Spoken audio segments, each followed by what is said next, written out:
은혜 드리겠습니다. 사도신경으로 신앙 고백하겠습니다. 나는 전능하신 아버지 하나님, 천지의 창조주를 믿습니다. 나는 그의 유일하신 아들, 우리 주 예수 그리스도를 믿습니다. 그는 성령으로 잉태되어 동정녀 마리아에게서 나시고 본디오 빌라도에게 고난을 받아 십자가에 못 박혀 죽으시고 장사된 지 사흘 만에 죽은 자 가운데서 다시 살아나셨으며 하늘에 오르시어 전능하신 아버지 하나님 우편에 앉아 계시다가 거기로부터 살아있는 자와 죽은 자를 심판하러 오십니다. 나는 성령을 믿으며 거룩한 공교회와 성도의 교제와 죄를 용서받는 것과 몸의 부활과 영생을 믿습니다. 아멘. 찬송가 369장 찬송하겠습니다. 369장입니다.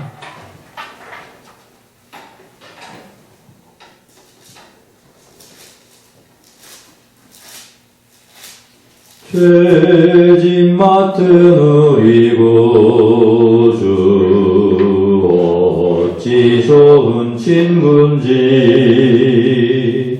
걱정 근심 무거운 짐 우리 주께 맡기세.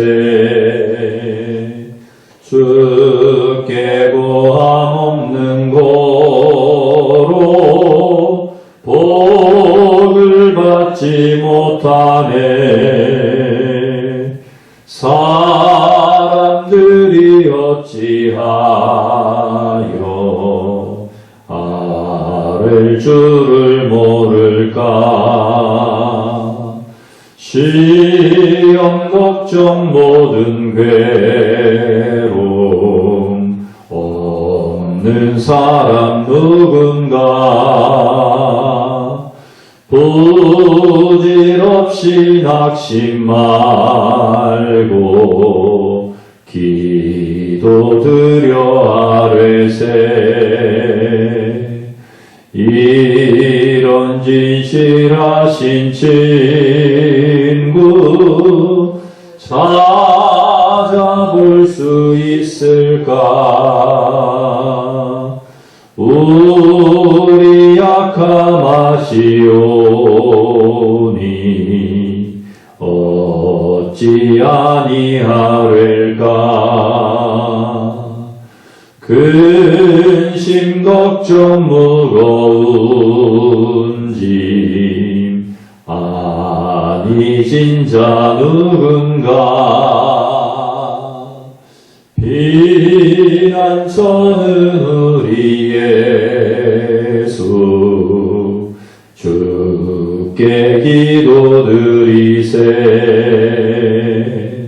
세상 친구 멸시하고 너를 조롱하여도 예수 품에 안기어서 참된 위로 받겠네. 아멘.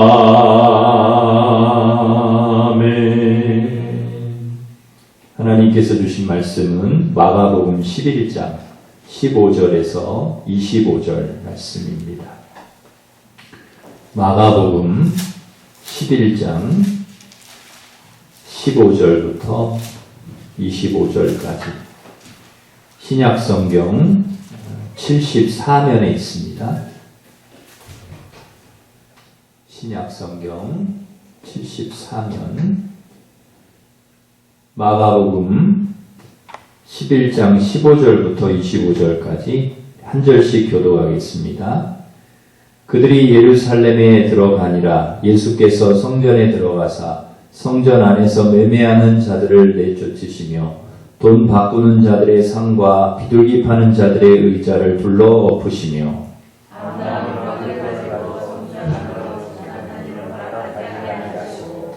이에 가르쳐 이르시되 기록된 바 내 집은 만민이 기도하는 집이라 칭함을 받으리라고 하지 아니하였느냐. 너희는 강도의 소굴을 만들었도다 하시매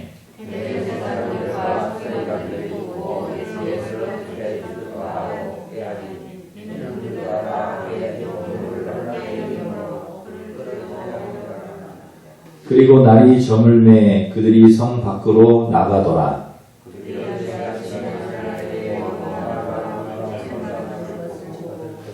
베드로가 생각이 나서 여짜오되 랍비여 보소서 저주하신 무화과 나무가 말랐나이다.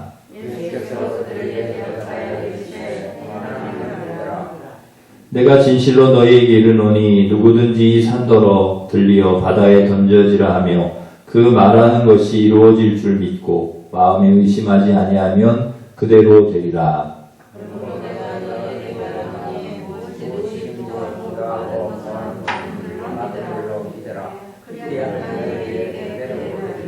같이 읽습니다. 서서 기도할 때에 아무에게나 혐의가 있거든 용서하라. 그리하여야 하늘에 계신 너희 아버지께서도 너희 허물을 사하여 주시리라 하시니라.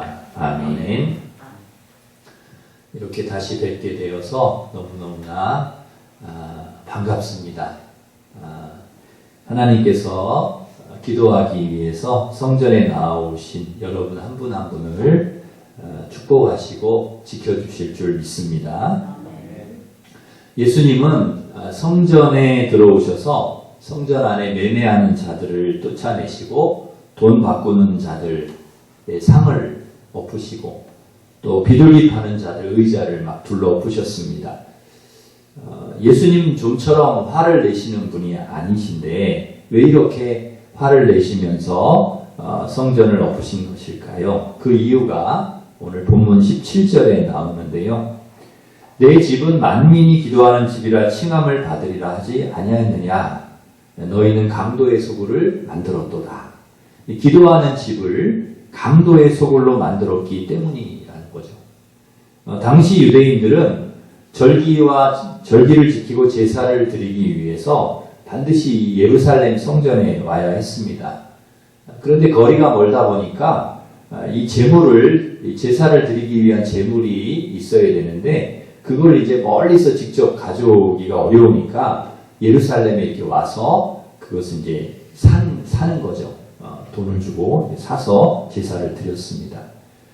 그리고 이제 성전세도 내야 되는데 이 성전세는 성전에서만 사용되는 통용되는 그 동전이 있습니다. 그걸로 바꿔서 또 이렇게 내야 됐습니다. 그러다 보니까 이 재물을 파는 상인들과 돈을 바꾸는 이 환전상들이 그 성전 안에 생겨나게 된 것이죠.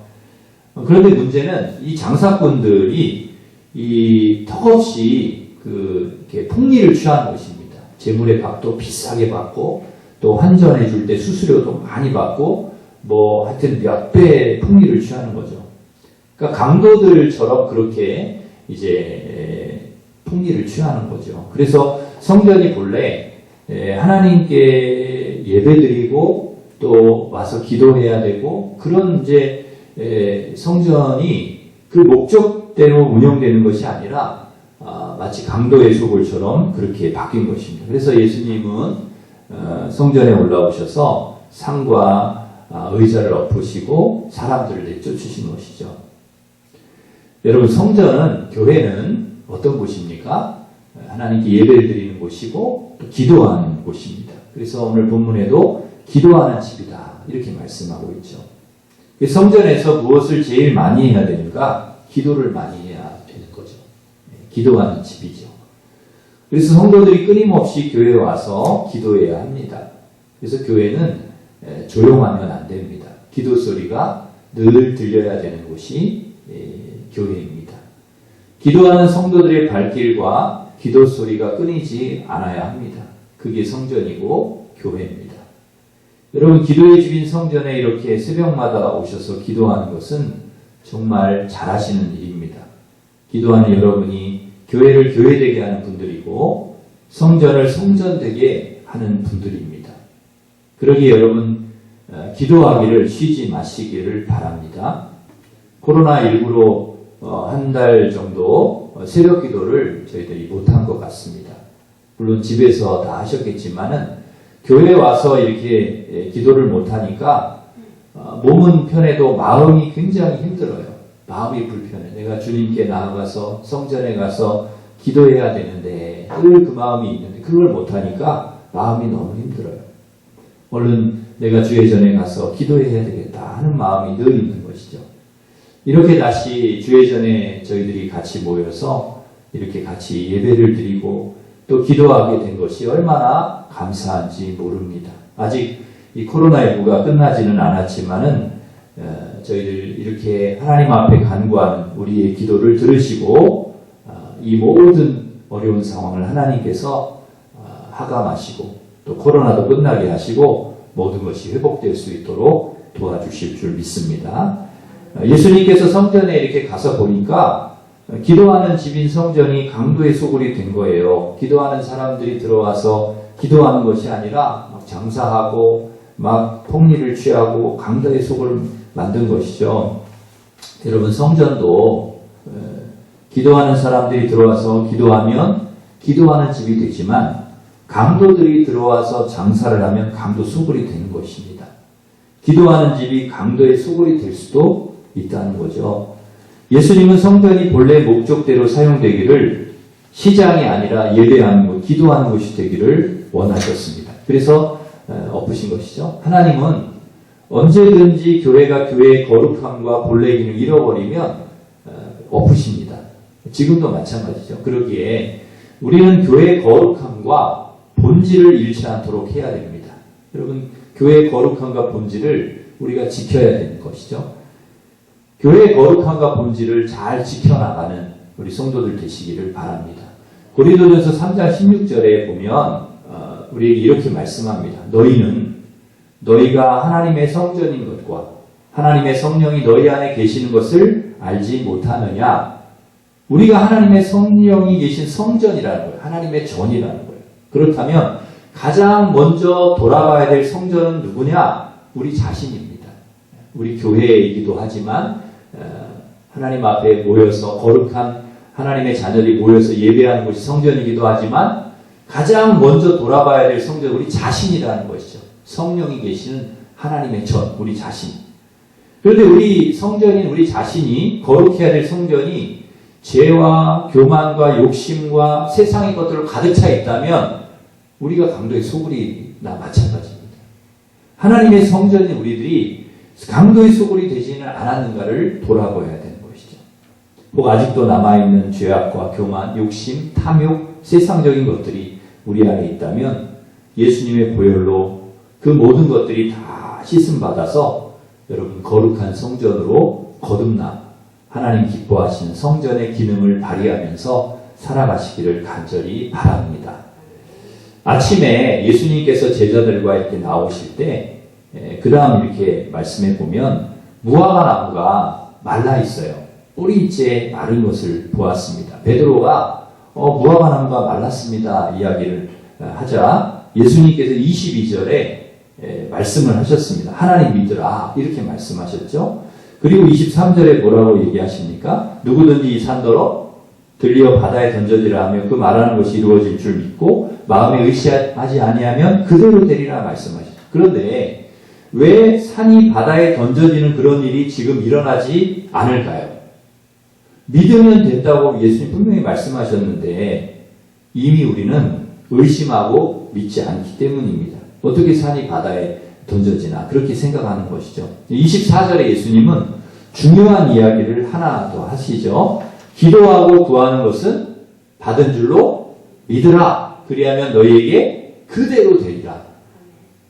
이것이 기도의 능력이고 비밀이라는 것이죠. 아직 받지를 못했어요. 그런데 기도하고 구하는 것은 받은 줄로 믿으라는 거예요. 그러니까 기도할 때 믿고 기도하라는 거예요. 받은 줄로 믿고, 받을 줄로 믿고 기도하라는 거예요. 어떤 분은 이 기도를 무슨 기도라고 하는가 하면 김칫국 기도라고 하는 분이 있더라고요. 김칫국 기도. 먼저 주실 줄 믿고 김칫국부터 마시라는 거예요. 예. 여러분 이 원리를 제가 어디서 깨달았는가 하면 물건 살 때 깨닫게 되더라고요.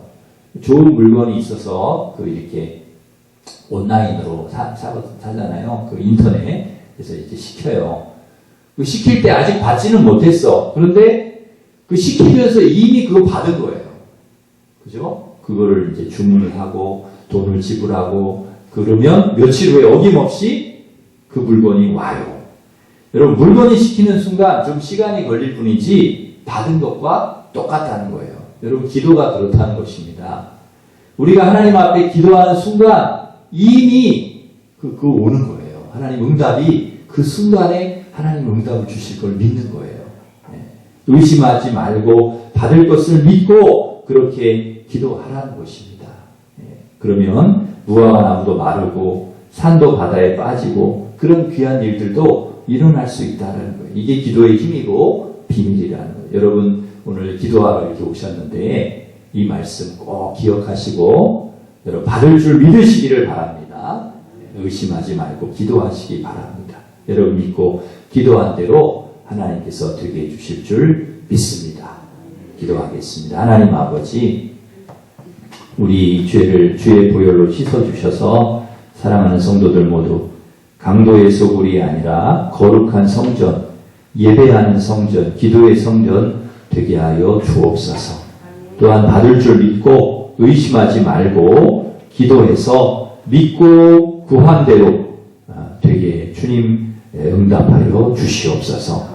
고난주간 새벽 기도를 통해서 큰 은혜를 부어주시고 일심 성도들 모두 말씀과 기도로 고난주간을 은혜 가운데 보내도록 인도하여 주시옵소서. 코로나도 속히 끝나서 종식이 되어서 우리 성도들 다 같이 함께 모여서 예배하게 하시고 우리 일상이 회복될 수 있도록 도와주시옵소서. 예수님의 이름으로 기도하옵나이다. 아멘. 하늘에 계신 우리 아버지, 아버지의 이름을 거룩하게 하시며 아버지의 나라가 오게 하시며 아버지의 뜻이 하늘에서와 같이 땅에서도 이루어지게 하소서.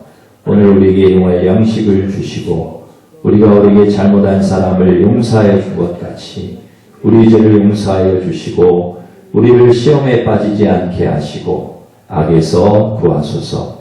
나라와 권능과 영광이 영원히 아버지의 것입니다. 아멘.